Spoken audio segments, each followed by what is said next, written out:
जब आंखों में अनुमान लिए मंजिल को अपना मान लिए, आंखों में अनुमान लिए मंजिल को अपना मान लिए, तो मुश्किल क्या आसान क्या, जब ठान लिए तो ठान लिए। आइए इन्हीं शब्दों के साथ आज का प्रश्न शुरू करने जा रहे हैं। आइए देखते हैं पहला प्रश्न आज का क्या है कि अधमता नियंत्रण नीति लागू करने वाला राज्य कौन सा है। आइए इसका आंसर देखते हैं। राजस्थान। राजस्थान मतलब अधमता नियंत्रण नीति लागू करने वाला पहला राज्य बन गया राजस्थान। इसका उद्देश्य क्या है? उद्देश्य राजस्थान के अंतर्गत 3 लाख से अधिक 3 लाख से अधिक 3 लाख से अधिक ऐसा आदमी है जो अंधापन का शिकार है। 3 लाख से अधिक जब आदमी अंधापन का शिकार है, इसके तहत उन सभी को जो है एक बार फिर से देखने के लिए जो है ना देखने के लिए इस पे काम किया जाएगा। मतलब उनको पुनः आंख की रोशनी वापस लाने के लिए काम किया जाएगा। इस नीति को लागू करने का उद्देश्य वही है। अब आइए देखते हैं राजस्थान जब चर्चा में आया तो इसका राजधानी इनका राजधानी है जयपुर।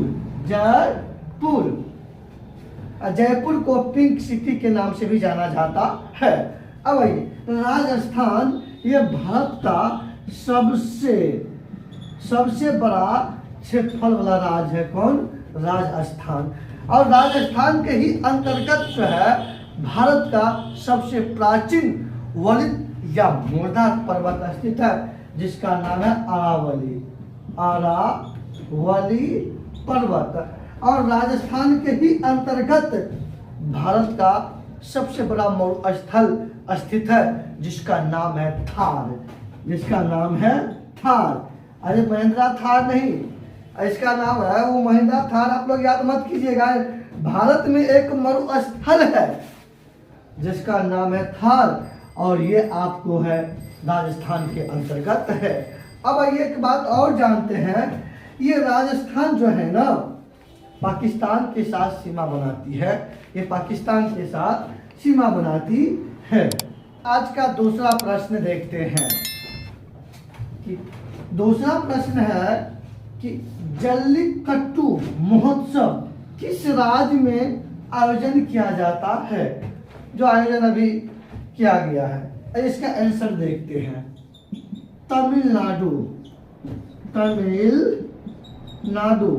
तमिलनाडु में जल्लीकट्टू महोत्सव का आयोजन किया जाता है। अब ये महोत्सव किस प्रकार की था उस पर प्रकाश डालते हैं। इसमें होता क्या है, सांड को जो बैल होता है उनके दोनों सींग के बीच में जैसे एक सींग इधर हो गया और एक सींग इधर हो गया, ठीक। और इस बीच में जो है कुछ रुपया बना जाता है और जो है और उसको उस फील्ड में छोड़ दिया जाता है। और जो आदमी इस सांड को या बैल को जो काबू कर लेगा और काबू करके और उसके जो सींग में बांधा हुआ है रुपया अगर वो खोल के ले आता है, उसको विजेता माना जाता है और उनको इनाम दिया जाता है। वही है जल्लीकट्टू जो है महोत्सव। अब आइए, जब महोत्सव का आयोजन हुए हैं तो कुछ और एक महोत्सव जान लीजिए। आइए, इस ऊंट महोत्सव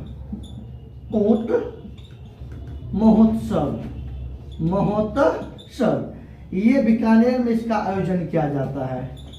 बीकानेर, और ये बीकानेर राजस्थान के अंतर्गत है। राजस्थान के अंतर्गत ऊंट महोत्सव का आयोजन किया जाता है। जब आइए तमिलनाडु की चर्चा हुआ तो कुछ बात और जानते हैं तमिलनाडु के बारे में। आइए, ये जो तमिलनाडु है ये भारत के सबसे दक्षिणी राज्य है। ये भारत के सबसे दक्षिणी राज्य। इसका राजधानी इसकी राजधानी है चेन्नई। और इसके पूर्व नाम है मद्रास।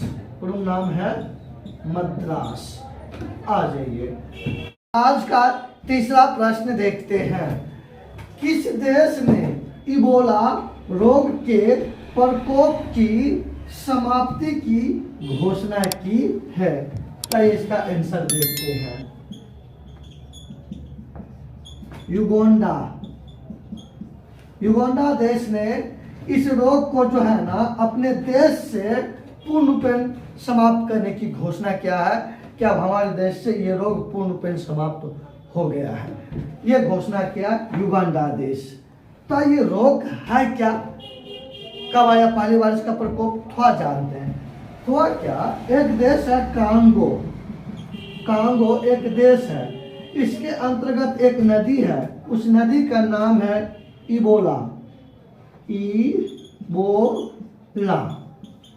इबोला नदी जो है, इस नदी के तट पर पहली बार 1976 ईस्वी में जब एक इस रोग को पता लगाया। इस रोग को पता लगा इसीलिए उस रोग का नाम इसी नदी के तट पे, नदी के नाम पे रख दिया, इबोला रोग। और ये रोग होता क्या है? इस रोग में, ये रोग मानव के अगर जिस व्यक्ति को हो जाता है, और सबसे पहले ये होता है जानवर से। जैसे जंगली जानवर होता है ना, जंगली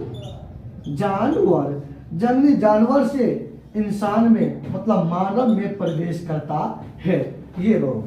इस रोग में जैसे जिस व्यक्ति को हो गया, अगर थोड़ा सा भी चोट लगेगा ब्लड बाहर निकलने लगेगा, और जो हाथ पाँव सूख जाएगा, उसके बाद बीमार रहिएगा, मतलब इस प्रकार का ये रोग है। तो आइए इसको और कुछ जानते हैं। जब इस बात की चर्चा हुआ है तो रोग जैसे एक आइए एड्स, और ये जो होता है ना, ये होता है HIV वायरस से ये रोग होता है। HIV वायरस से रोग होता है। और इस रोग में होता क्या है, WBC व्हाइट ब्लड कॉर्पुलेशन समाप्त हो जाता है। और ये इस रोग में ये समाप्त होने के बाद जो है फिर शरीर की रक्षा नहीं हो पाता है। अब ये रोग की बात एक रोग और आइए जानते हैं। जैसे आंख में होता है रतौंधी रोग।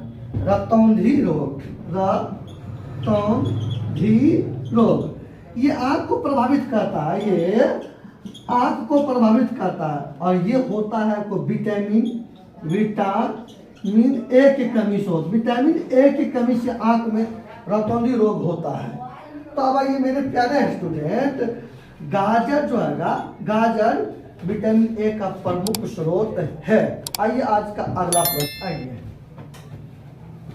वनडे क्रिकेट इतिहास में सबसे बड़ी जीत का विश्व रिकॉर्ड किस टीम ने बनाया है? तो इसका आंसर देखते हैं।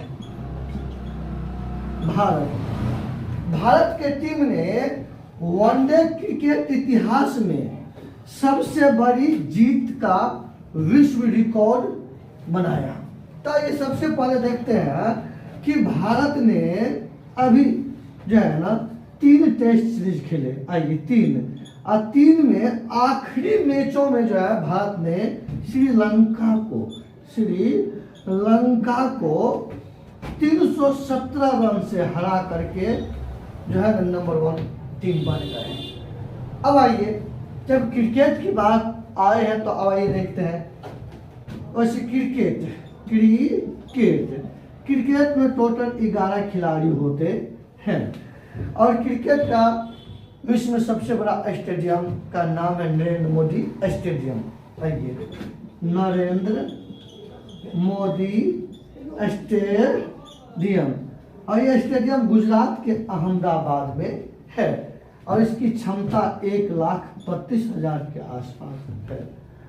जबकि जब खेल की बात हुआ तो आइए और देखते हैं।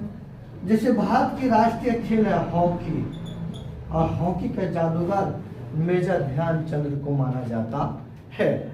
और हॉकी में भी खिलाड़ी की संख्या 11 होती है।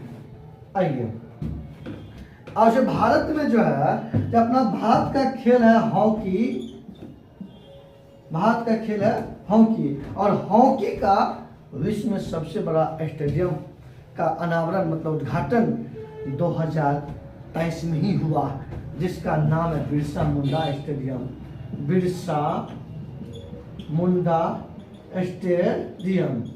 और इसी बिरसा मुंडा स्टेडियम में अभी हॉकी का वर्ल्ड कप प्रारंभ है, चालू है और इसी स्टेडियम में चल रहा है।